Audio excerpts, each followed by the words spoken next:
Good morning, everyone. Welcome back to Natalie's Witchy Wisdom. Today, I'm going to talk about a topic that's been mulling around in my head for a while.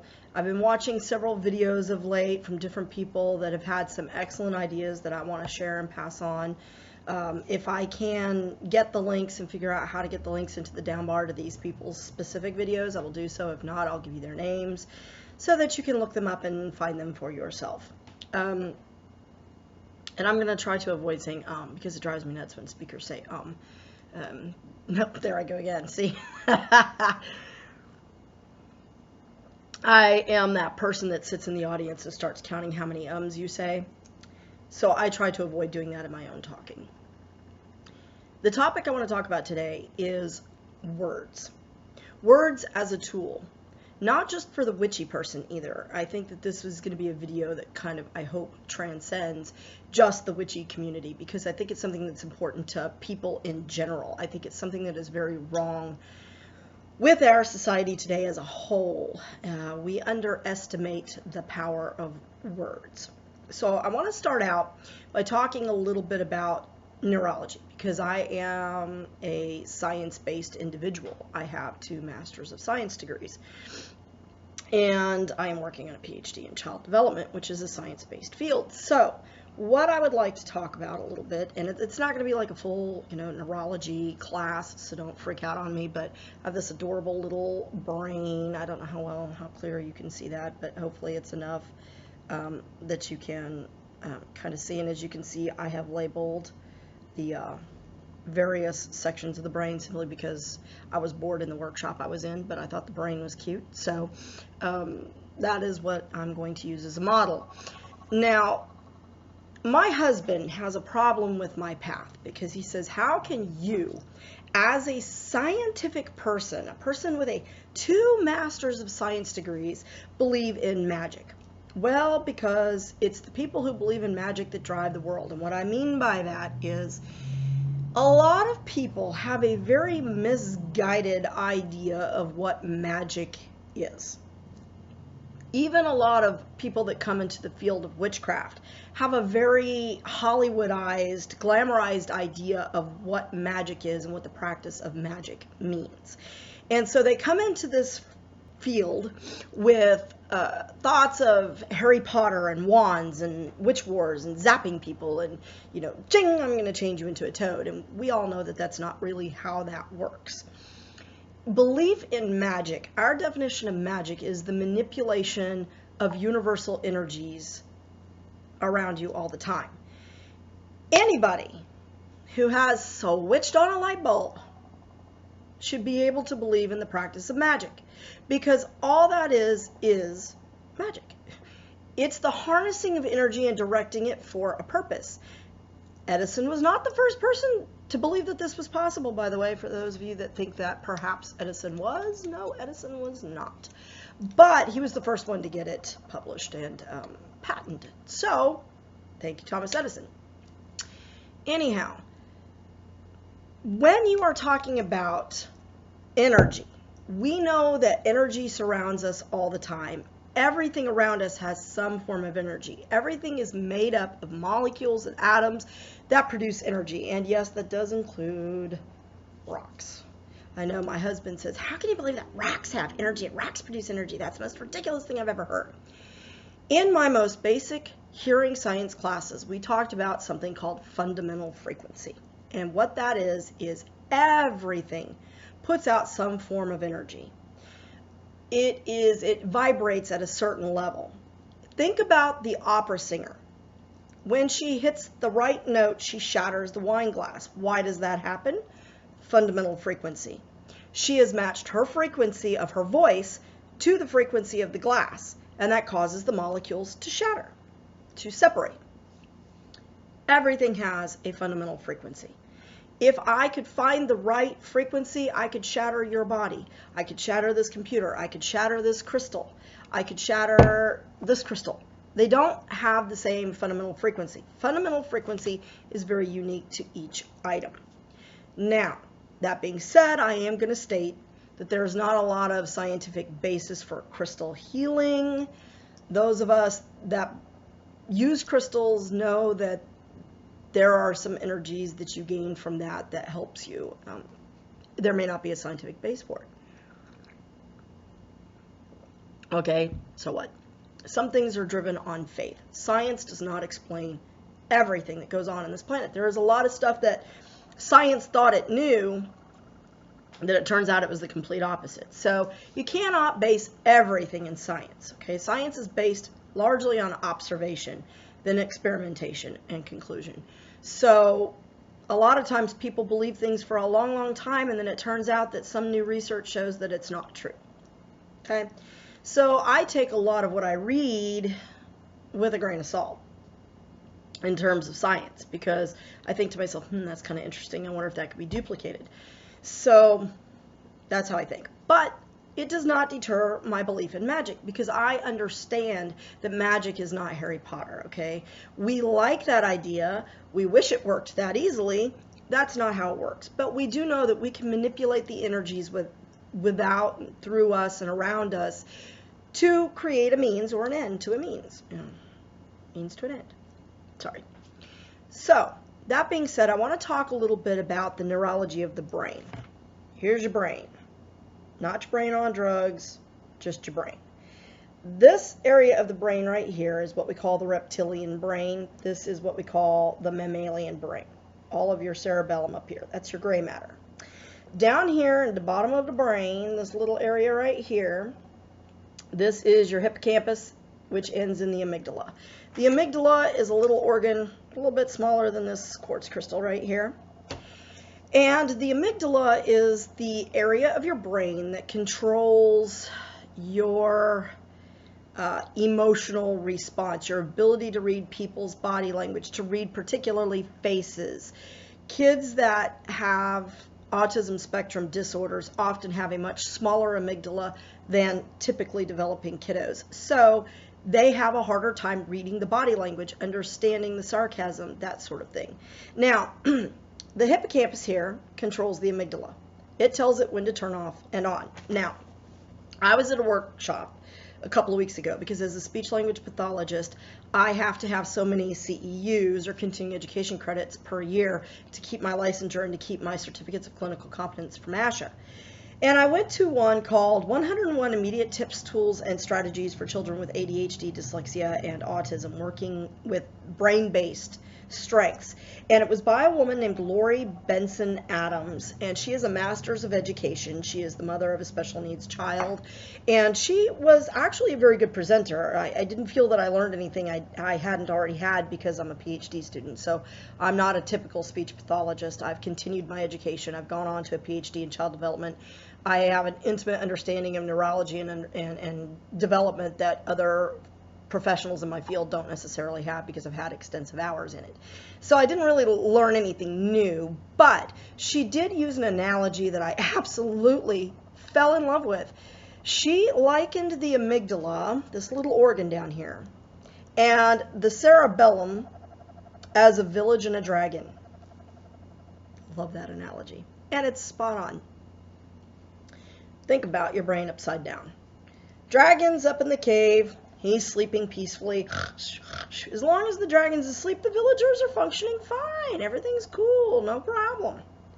Then some idiot starts throwing rocks at the cave or something along that line, and the hippocampus kicks in, switches on the dragon. The dragon wakes up and starts swooping down over the village, blowing his fire and cutting off the roads to get outside of the village. The villagers running around screaming.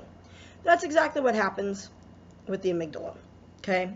As long as it's asleep, you can access all of your higher level language functions, brain functions, processing, thought, action, execution, that sort of thing.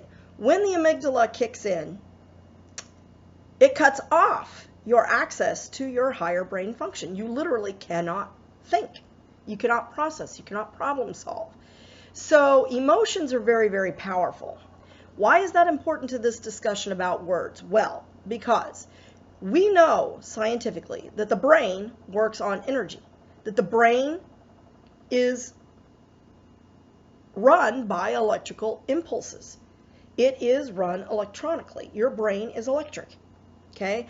Your thoughts, each thought that you have is an electrical impulse that's being passed from neuron to neuron to neuron.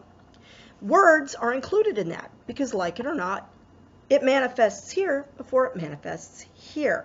And that is what I try to, encourage my parents to understand, is that if your child does not have the receptive understanding, cannot process language, they're not going to be producing it either because they can't get it from here to here. It's a very complex, multi-layered process. Think Shrek. It's like an onion. It's got layers. So that's the way the brain works. And the reason this is important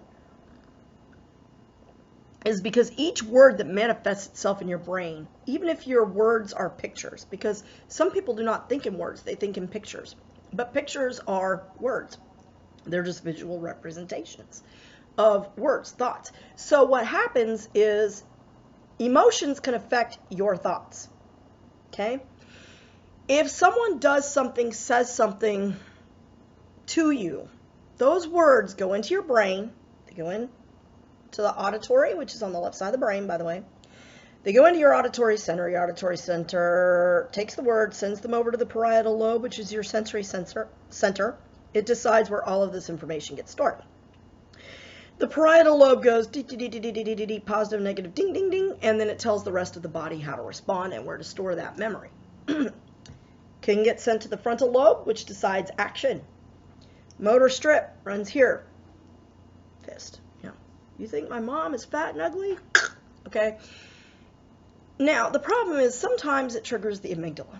It wakes up the dragon. When it wakes up the dragon, this locks down. You can't think, you can't focus, you can't process.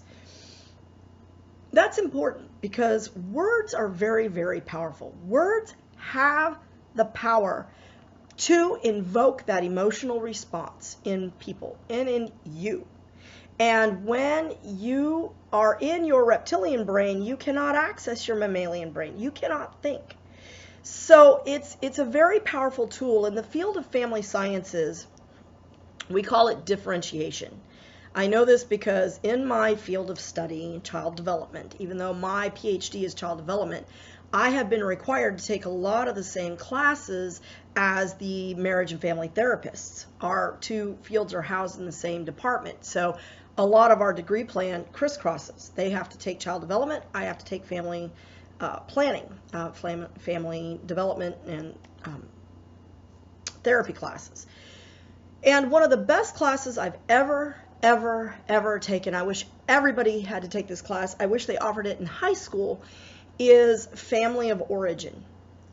This class was so vital because it taught me about the power of words and the power of being able to keep your words in your mind and differentiate yourself from the words that you are hearing from others. So what happens, they have found in the past 10 or 15 years, there's been a very big new field developing called infant mental health. People are starting to wake up to the fact that mental issues are very serious, that mental issues have a direct impact on your physical health. And this is something that a lot of the insurance companies, which are very profit driven, do not understand fully, or they don't care about. I hate to think that it's the latter, but I really do think that they just don't care, because the body is a system. That's one of the things that I learned in this family of origins class, is that you have systems theory. Fred Murray? No, not Fred Murray. He's the actor. There is a doctor, Dr. Murray, M-U-R-R-A-Y. There's the Murray Institute. And Dr. Murray put forth the idea of family systems theory. We do not live in isolation. We do not exist as a single thing. We are like a pond, okay? When someone throws a rock in the pond and hits a spot in the pond, it ripples out. It has a ripple effect, and the ripple comes back. It's kind of the same idea that I talk about when I talk about when you're casting a maledictive spell. Yes, things ripple out and things come back to you, but it's often much more mitigated. But it does ripple out. There's an effect. It affects the entire ecosystem. You cannot affect one without affecting something around it, which then affects things around that, and so on and so forth. So when someone says something, and I'm going to give an example of words specifically here. When someone says something ugly to you, oh, that's a horrible outfit you're wearing. Why did you ever pick that outfit? You look like a fat cow. To a woman, those are fighting words. But it damages that. It sends a negative image to this individual. This individual then processes those words. And maybe it doesn't fully wake up the dragon. They don't start just, on you. They might. I would probably be one of those. I tend to respond emotionally a lot of times. And I'm working on differentiation, which was an idea that I learned in the Family of Origins class. Differentiation, learning to process before you react.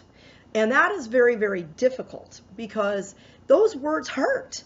That's mean. That's nasty. Why would you say that? Part of differentiation, part of being able to control your actions and your emotional response where you can remain in your mammalian brain is understanding where that person is coming from, okay? Even if it's a reality you're creating for yourself. That's another thing I learned in that class, that we create reality through words. Our reality is entirely created. What is real is a creation of our own minds and our own constructs and shared constructs with other people, societies, okay? What do I mean by that? Best example I can give. I had this ongoing argument with somebody on somebody else's channel because I could not get this person to understand what I was saying. So I hope I can make it clear to you here. You have two siblings raised in the same household. They're raised the same way. They're given the same disciplines for the same actions, what have you. Two very different individuals. One individual grows up believing that they were highly abused emotionally, physically by their parents. The other sibling does not perceive their upbringing that way. Their perception is that they were raised with strict discipline, but it was always done lovingly. Who's right? Was it an abusive household? Or was it a constructive but disciplined household? Two same experiences, same household, same everything the same. You ask the parents are going to tell you they love both of these children equally, and they probably do. Differently, but equally. Kids are different. You can't love two kids the same way. But you love them the same amount. But who's right there? It's a matter of perception, reality. And words create our reality. When you start changing your words and you start applying new meanings to the words that you are hearing, you gain a new understanding. Perhaps the person that told me that was just told by somebody else that they were stupid. And so they're processing that information. It's affecting them and it's affecting their words. And they're lashing out at the first person that they see. Possibly even somebody that they love or care about or a friend. It happens. So I could take those words and I could say, you're a bitch. Or I could take those words and say, well, I don't appreciate the way you phrased it, but, perhaps there is another outfit that looks better on me. Maybe you could help me find something that looks a little better so I don't go out of the house today looking like a fat cow. The minute I say something like that, that's going to instantly register in their brain, and they're going to realize instantly that they said something that was hateful and hurtful. And most likely the response I'm going to get back is, wow, I did come off really harsh. I'm sorry. I took a situation, I processed the words, I remained in my mammalian brain, and I processed the words, and I turned it into a positive. Maybe you're right. Maybe I need to change my clothes. Can you help me? And I enlisted the person, and it instantly de-escalated the situation. We could have gotten into a fight. It might have ruined our friendship. But by processing the words and by holding on to those words and by trying to understand where those words are coming from, what's causing that person's brain to process those words that way and say them to me, I was able to maintain my composure and not allow my words to then again negatively impact them and continue that cycle of negative impact and abuse. Now, going back to the topic of infant mental health, sometimes people respond emotionally to words because words get locked in the brain. Kids' brains are remarkably plastic. The brain is remarkably plastic. We can change and flex and things happen, and we found that brain tissue continually regenerates, brain development changes much longer than we thought. That being said, they have also learned that those very, very early experiences in infancy, we're talking birth to 1 year, have a very strong impact on that person's behavior for the rest of their lives, including how they attach to other people and the kinds of romantic relationships that they have. Now, many of you may not be familiar with Sharon Ainsworth, Ainswrth, and Bowlby. I don't remember Dr. Bowlby's first name, but it's Bowlby, Bowlby, Bowlby. They did attachment theory. And what it says is that, those attachments form patterns later in adulthood, that certain smells, sounds, and words trigger responses in the brain that we may not even ourselves understand. Have you ever been around somebody that just all of a sudden made you very uncomfortable? And you couldn't understand why, and you're kind of like, oh, I just don't like this person. And you can't peg it down. It's not anything the person's doing. But you get up and you move because you don't want to be near that person. There is something about that person that is triggering an attachment response in the brain, a negative attachment. You have positive attachment, negative attachment, and disordered attachment. So if you're interested in reading up on that, it is very interesting reading, and you can learn a lot about yourself and your own patterns of behavior. But words impact that. They have found that babies who hear a lot of screaming and yelling when they're infants tend to be very jumpy people later in life. They don't like to argue. They will avoid an argument because they don't want to hear the screaming and the yelling, and that goes all the way back to infancy. So that's words are very, very powerful, and we're just now learning how very, very important those words are. So what does this mean for us as witches, as magical practitioners? Well, we know that as above, so below. The words in our mind manifest in our mouth and then manifest in the physical. There's a band called the Green Children. It's two wonderful, wonderful, I call them kids because they're much younger than me. They're not really kids, but to me they're kids. They have got their heads on straight. These are good kids, and their music's fantastic, so check them out, the Green Children. But Mila and Marlo have a song, and in that song, and I'm trying to think of the name of the song, they say, what happens in our hearts happens in our hands. Well, the heart is a physical metaphor for your brain. What happens here, what you're thinking, what you're doing, manifests itself here in the physical, and we know that as witches. Our words become power. You don't need any other tool to do magic, technically speaking, than your thoughts and your words yourself, your visualization, your ability to manifest that. And I do believe that wholeheartedly.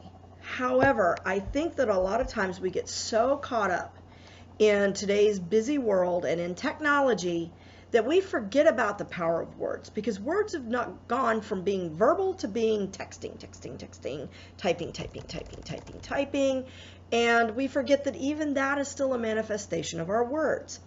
The problem with technology being a pathway for our words is that we lose all the supralinguistics, all the extra meaning, all the sound. For example, if I type in, sorry about that, I boo-booed. What I mean by that is if I type in, oh, that's great, and you read this, you don't know if I'm saying, oh, that's great, or if I mean, oh, that's great. Very different meanings. Same words, very different meanings. So it's, I think that technology has dampened our ability to understand and use words effectively. Words are one of the most powerful tools that we have. And if you want to change your life, change your thinking, change the words that manifest themselves in your head, that come out of your mouth, that come out into your hands. One of the things that I do want to recommend, and a practice that I've been trying to study on more, I've been busy. I have a lot of books that I'm trying to read, and I read more than one book at a time. And it helps me to kind of absorb and process and do things. But being a student and owning a business, I stay very busy, so I don't have a lot of free time for reading. So I got to try to cram in a little here, a little there, a little there. This was a book that I had to read for my PhD classes in family. It was one of the family therapy classes. It was time management for families. This is the book that introduced me to the idea of mindfulness and being fully present in the moment. And I read this book, by Susan Smalley and Diana Winston, and it changed my life. I realized that I was not really living my life. I was not ever really fully present in any moment of time, ever. My mind is always 6 miles ahead of where I was presently. That when I do that, when I do therapy in that way, I'm not being fully present to the client, and so I don't give them the full service that they need. Not that they're not progressing, not that therapy is not effective, but I'm robbing them of a little something because I'm already thinking of the next client ahead and what do I need? What tools do I need to take in for that client? What are we going to work on today? Gosh, what is that kid's goals? That sort of thing. But I was also doing a great disservice to myself and to my family because I wasn't enjoying my life. I was so busy, I wasn't enjoying my life, and it was affecting the words that I was using with my family. Okay. I was not being as positive towards my family as I could be because my mind was so full of all the trouble and I wasn't present in the moment to my family. So being mindful of your words and being mindful of the moment that you're in and how that impacts it, and being mindful of the past and present experiences that someone else is having and how it affects their words towards you, allows you to take their words. There's another book that I read in the Family of Origins class that I cannot think of the name of the person who wrote the book, but I'm going to give you the title of the book as I remember it. There were two. One was called Forgiving the Devil, an excellent book about recreating your past in your mind, using words to recreate a different past for a better future. The other one was called, let's see, there was Forgiving the Devil, and then there was Remembering a Different Future. Remembering a Different Future. That is also another one that talks very powerfully about the words that you form in your mind, how people's actions and their words, and although they're damaging to us, you can choose to apply whatever meaning you want to the words that the person gave you. You have to understand that other people's experiences impact their words, what they speak to you. You have all of the power in that situation. No one can control your thoughts and words and feelings as well as yourself. When we often give other people that control over our lives by taking their words and allowing them to impact us, and by giving them back words of ours, they are allowing us to influence them. So here's where your words can be an influence for the good.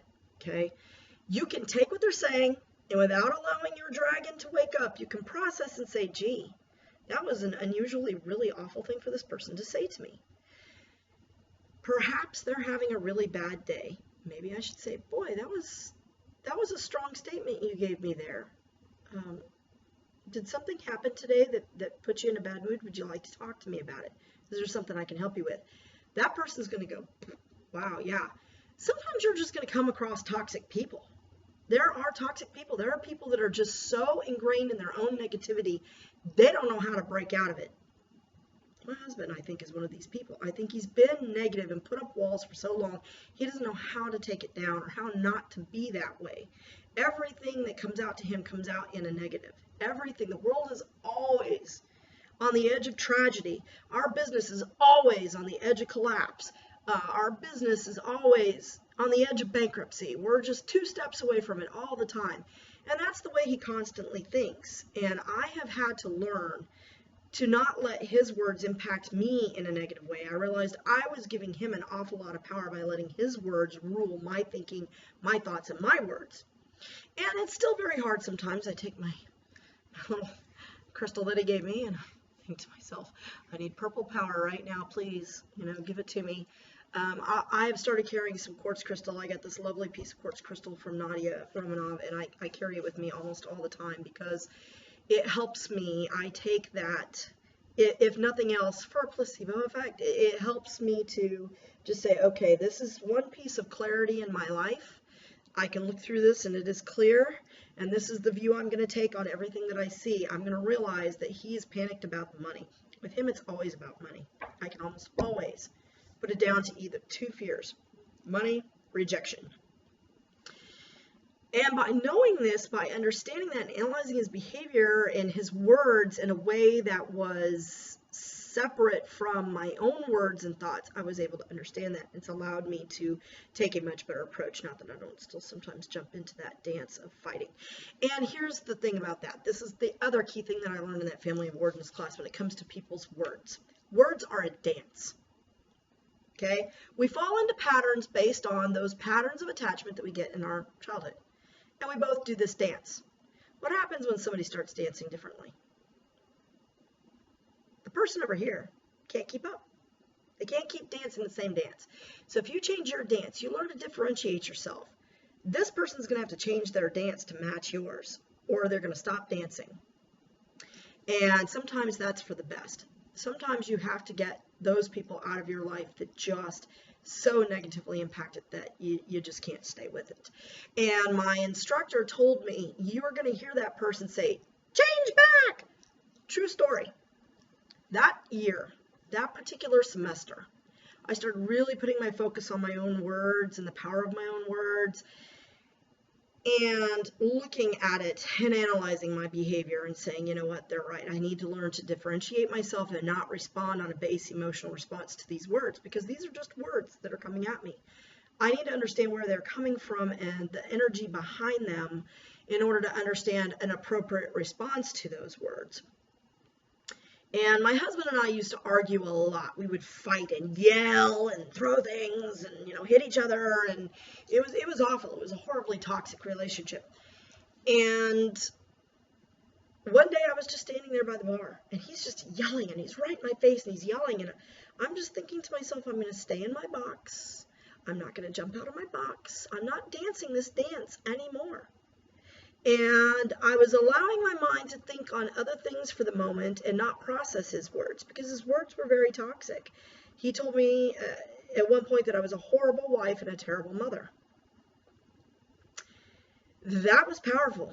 And that brought down a switch in me that it took years to recoup from. And I still haven't fully recouped from it. It really had a negative impact, because no matter how awful things got, I never told him that he was a horrible father or a bad husband. I told him he wasn't a very nice person, but I never told him that I thought he was a horrible father or husband. And that was powerful to me. That really impacted me. And I stepped back and I just said, I'm not doing this anymore. And we almost got divorced. But he got right up in my face and he said, you don't yell at me anymore. You're not fun to argue with anymore. You don't yell back. And I heard my teacher. I heard Dr. Brock at that moment saying, he's going to say to you, change back.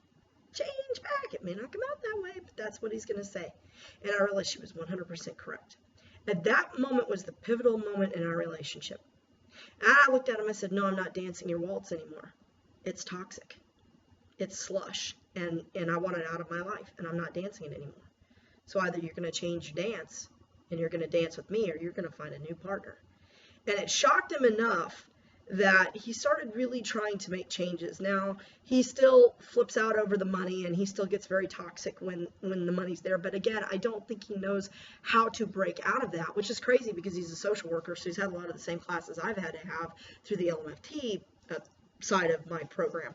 So it's kind of crazy because he can't seem to get out of that pattern. Although he's fully aware that he's living in this pattern. He doesn't know how to get out of it, or doesn't care to. But those words, I stopped letting his words make an impact on me, and I started looking at how my words were impacting other people, because other people's words do influence you. Think about this. Your parents tell you things. They try to teach you things. They try to instill values in you. Sometimes you hang on to those values. Sometimes you find that those values don't jive with they don't resonate with you. But they still influence your view of the world, discipline, thinking, so on and so forth. The words of your teachers influence your thinking, your power, your worldview, so on and so forth. Things that you see and observe, the words of other people, they do impact how you respond to certain situations, how you think, and what you do. Other witches influence our thinking, our words, our understanding. So words are simply the most powerful thing that we have. We can make someone's day a great one. We can make someone's day a bad one. We can make someone laugh. We can make someone cry. We can make someone angry. Now, anger is a secondary emotion, always. It's underlined by confusion, fear, or sadness. Those are the three underlying things under anger. Anger is how we manifest our actions towards those kinds of things. So how do we take this knowledge and use it for our benefit? Well, I've given you some ideas already. You have to change your mode of thinking. You have to change the way you respond to words. You have to change the way you use words. A small change makes a huge difference, not just for you, but for everybody around you. We are a system. What affects one affects others. And so by taking those words, processing them more fully, thinking about those things. Sorry, I think I see a fly in my house. I can't stand two things, flies and roaches. I can handle snakes, frogs. That sucker's going to have to go. But anyway, words can change the way you feel, you think. You don't need any other tool, although other tools are very helpful, and I don't want to discount the importance of tools. You can just manifest a single thought.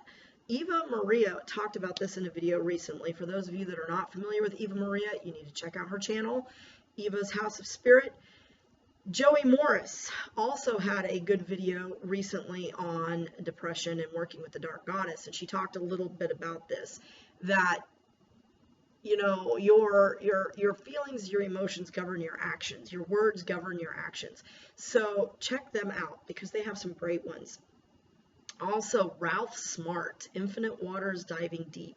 I absolutely love his videos. He has a number of excellent videos on the power of words and the power of positive thinking, how to change your life through your thoughts. And they're all 100% correct. Different angles, 100% correct.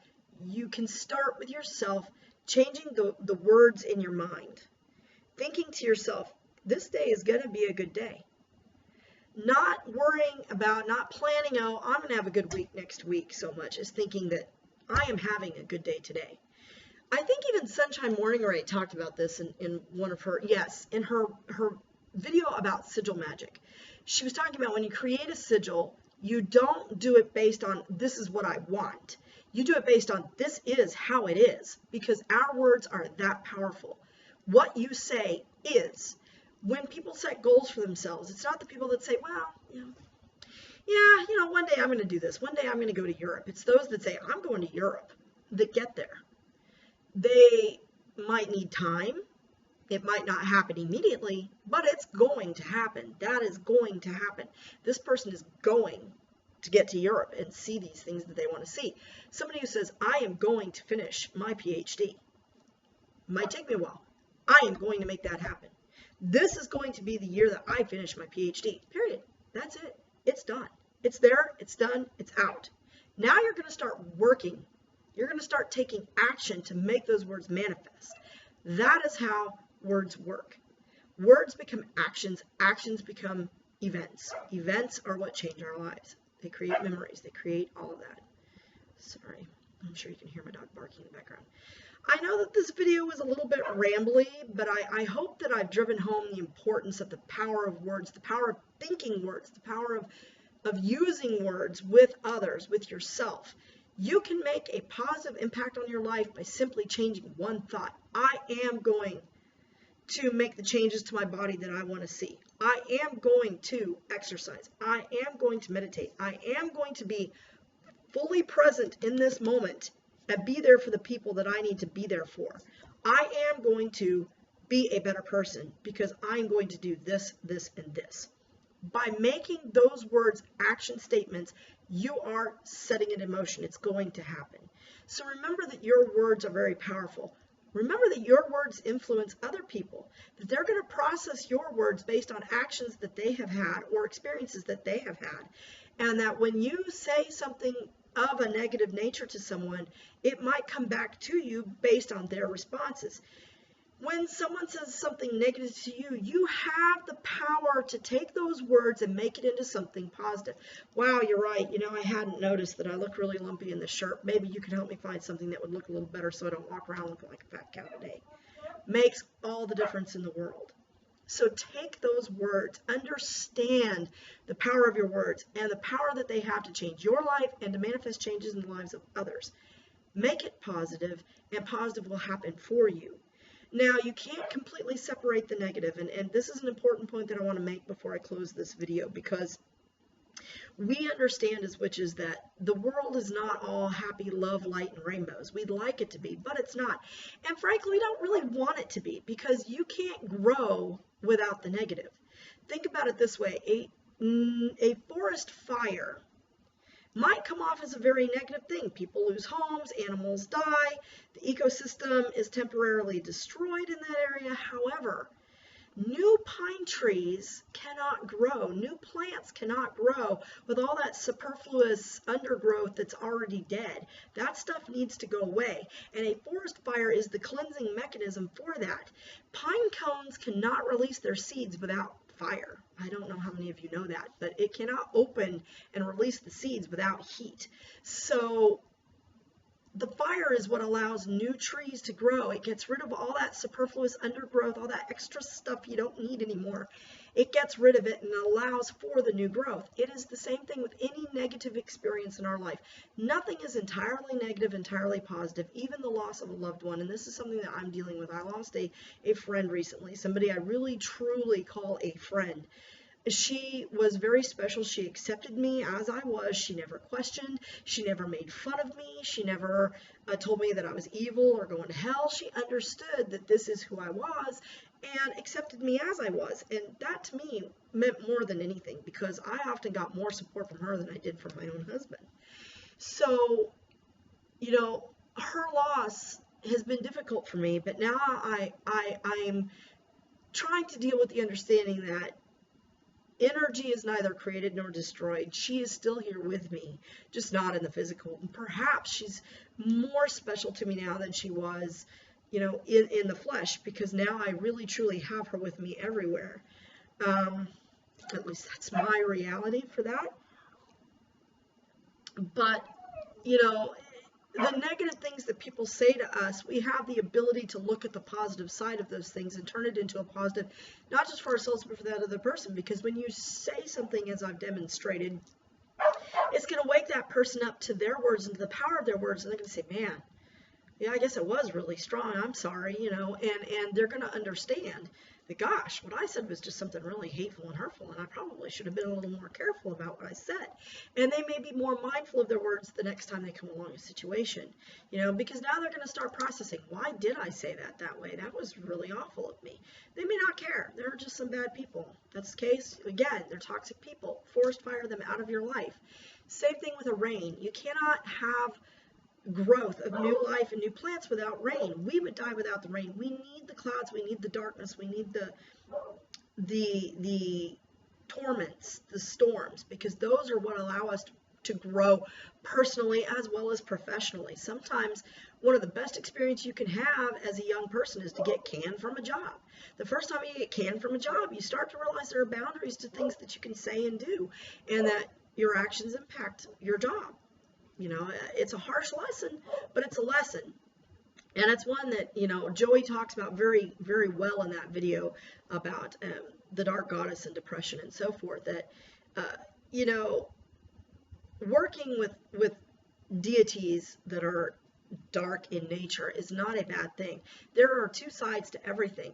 Yes, Morrigan can be dark. Yes, she's associated in some ways with death and war and battle, but she's also associated with birth and, you know, she is a triple goddess. She has all those aspects. So she's also associated with strength and overcoming difficulties. She is a tough mother. She's a kick you in the ass kind of mom. She's one of these of, okay, you know, you felt sorry for yourself, now get your ass up and get back out there because you don't have a choice.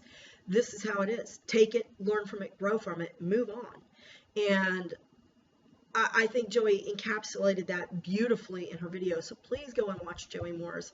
She is absolutely fantastic. Ralph Smart, also excellent. A little more on the love and light side of things. He's very peaceful. He's very positive in his manner, and I appreciate that. And Eva, she's always wonderful. So check these people out. Look for Susan Smalley and Diana Winston's book. Please read this. This is an excellent, excellent book. And remember to keep your dragon in check, because your words, they'll tend to fly out of your mouth. And again, it's that's part of your brain, not this part of your brain that's talking. So always operate from here. Try not to operate from here.